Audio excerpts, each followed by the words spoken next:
1969 till 1971, Pontiac GTO Judge Convertible, 293 units. If you break down the production numbers for Pontiac's GTO Judge convertibles by year, the 1971 model stands out as the rarest of them all, with only 17 ever built. To put that into perspective, this muscle car is actually rarer than a Ferrari Enzo. Across all three production years, 1969, 1970, and 1971, Pontiac only rolled out a total of 293 convertibles. During 1969 and most of 1970, the Judge came equipped with Pontiac's 400 cubic inch Ram Air engine, or for those wanting a little more punch, the high-performance Ram Air 4. Later on, Pontiac added the mighty 455 high-output V8 to the lineup. Since convertibles were produced in such limited numbers compared to their hardtop counterparts, it's no surprise that these rare drop tops command serious money whenever one shows up at auction.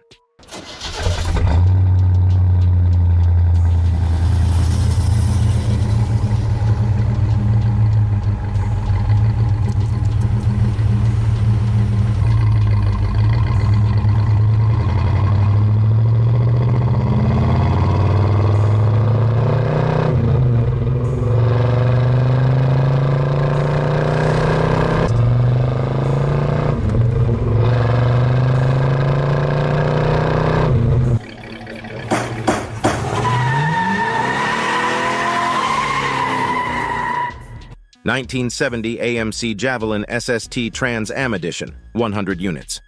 The 1970 AMC Javelin might not be one of the rarest muscle cars the company ever built, but the ones equipped with the SST Trans Am Edition package are a completely different story. Only about 100 of these special cars were produced, created to celebrate AMC's success in Trans Am racing. Each of these limited edition Javelins came with some serious performance upgrades straight from the factory. Under the hood sat a 325 horsepower, 390 cubic inch V8, paired with a Borg-Warner Super T10 4-speed manual transmission. AMC also gave these cars heavy-duty suspension and the well-known Go package performance setup to back up their aggressive looks. Visually, the SST Trans Am Edition stood out instantly, finished in a striking combination of Matador Red, Frost White, and Commodore Blue, a color scheme designed to echo Peter Revson's iconic 1968 Trans Am race car.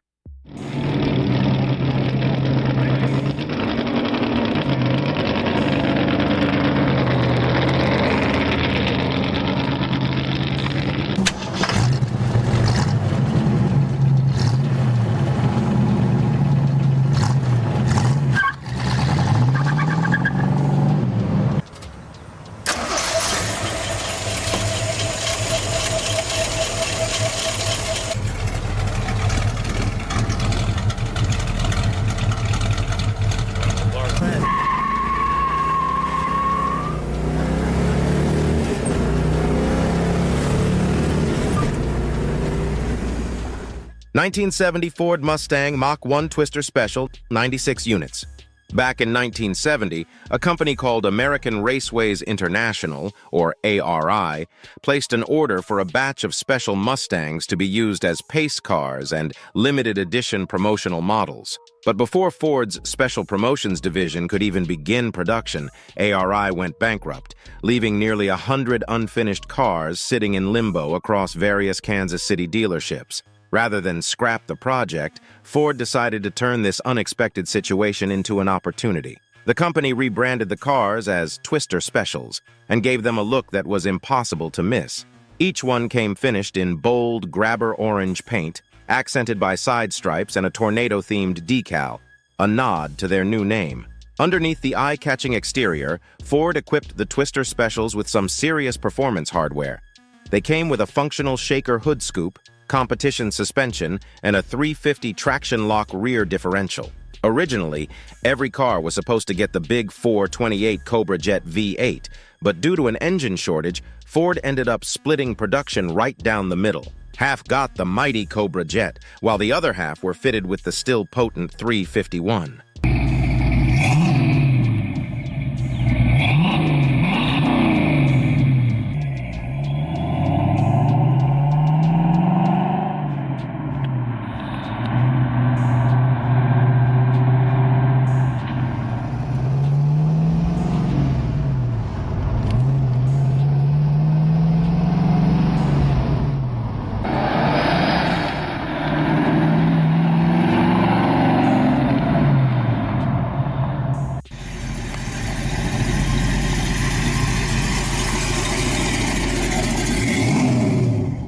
1970 Ford Torino Twister Special, 90 units.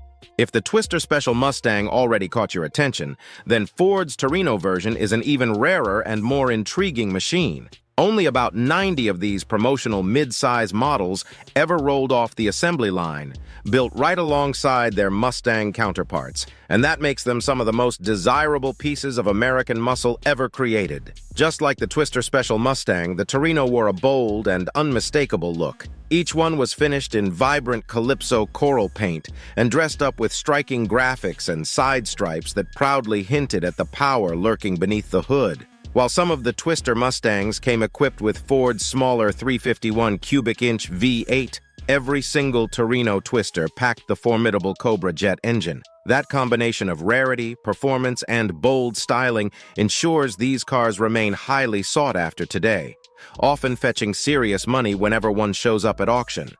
Let's twist this key and check it out.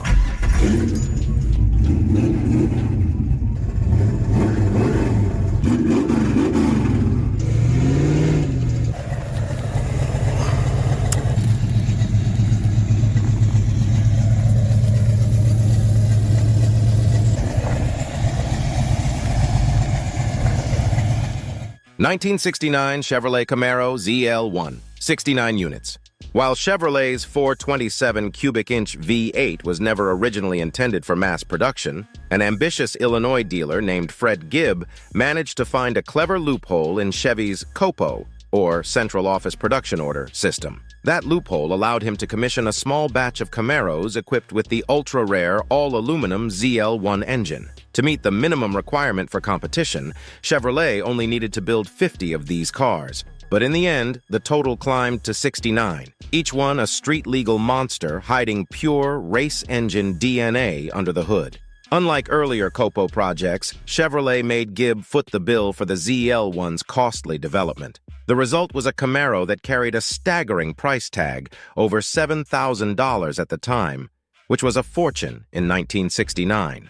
Because of that sky-high cost, Gibb ended up returning the cars so Chevrolet could re-invoice and redistribute them to dealerships across the country.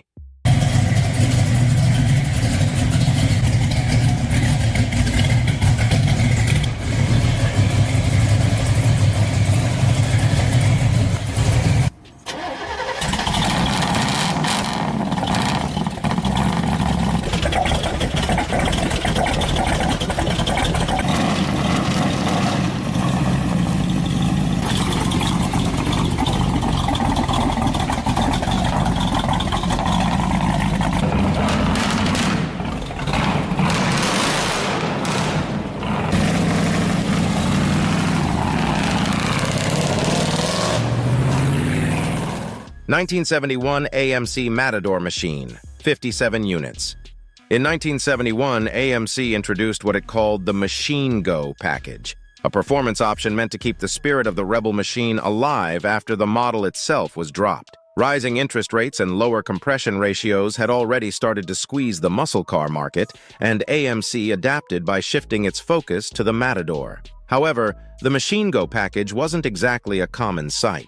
It's believed that only about 55 to 57 Matadors were ever ordered with this setup, making them exceptionally rare today. For an additional $373, buyers got a serious performance boost: a 4-barrel carburetor, dual exhausts, power front disc brakes, and improved suspension components for better handling. The package also included 15 by 7-inch steel wheels wrapped in raised letter Goodyear tires, giving the car a tougher, more aggressive stance. Buyers could choose between AMC's 360 or 401 cubic inch V8 engines, both of which delivered strong performance. The result was a potent yet often overlooked combination, a hidden gem from AMC's brief but fascinating performance era. 1967 Dodge Coronet WO23, 55 units. Back in 1967, Chrysler decided to jump headfirst into the superstock wars by producing a small batch of factory-built drag racers, 55 Dodge Coronet WO23s and 55 Plymouth Belvedere RO23s. These weren't ordinary showroom cars, they were purpose-built machines designed for one thing: dominating the quarter mile. To keep them as light and quick as possible, Chrysler stripped them down to the bare essentials, cutting weight wherever they could. Under the hood, each car packed the legendary 426 HEMI V8, an engine that had already earned its reputation on the drag strip. Every single one of these cars rolled off the line finished in white, and remarkably, all were assembled over the course of just a single weekend. Chrysler even chose the hardtop body style for the Dodge models to help promote the brand-new 1967 Coronet RT, blending factory marketing with pure racing intent.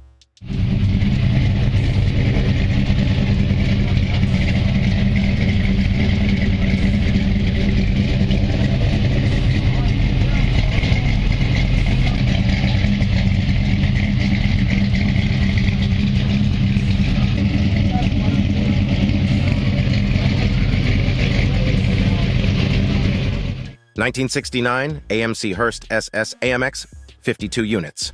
Throughout most of the 1960s, AMC didn't pay much attention to the racing scene. But toward the end of the decade, that mindset started to change. The company wanted to prove that it could compete with Detroit's heavy hitters. And in 1969, AMC teamed up with Hearst Performance to do just that. The result was the Superstock AMX, a limited production run of just 52 cars built for pure speed. Each one came fitted with a specially tuned 390 cubic inch V8, a Hearst shifter, Kragar wheels, and a distinctive graphics package that made it impossible to mistake for anything else on the road. AMC and Hearst stripped these cars of anything unnecessary. No luxury, no fluff, just raw performance. The result was a lightweight drag racer that could tear down the quarter mile in the 11-second range and hit 60 miles per hour in around 6 seconds flat. It was a bold statement from AMC, proof that even the smallest of the American automakers could build a car that could hold its own on the strip.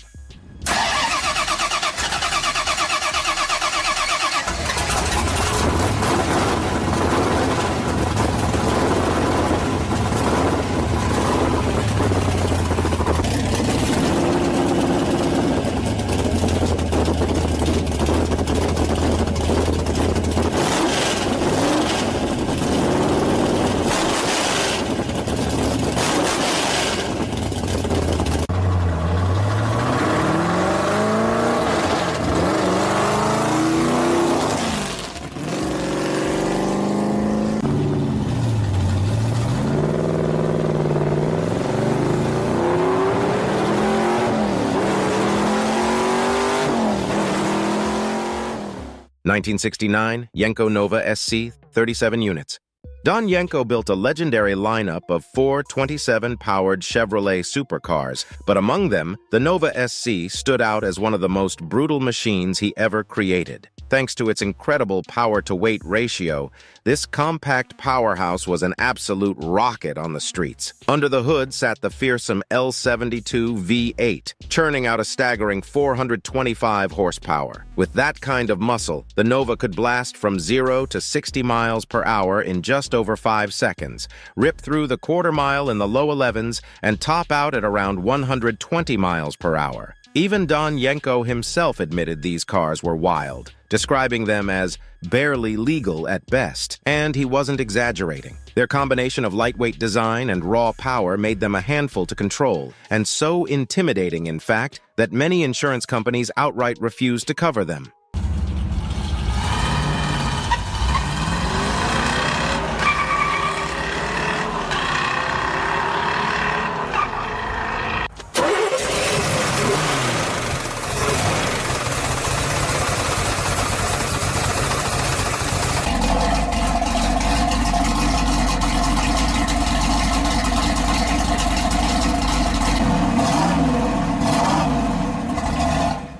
1970 to 1971 Plymouth HEMI Cuda convertible, 21 units.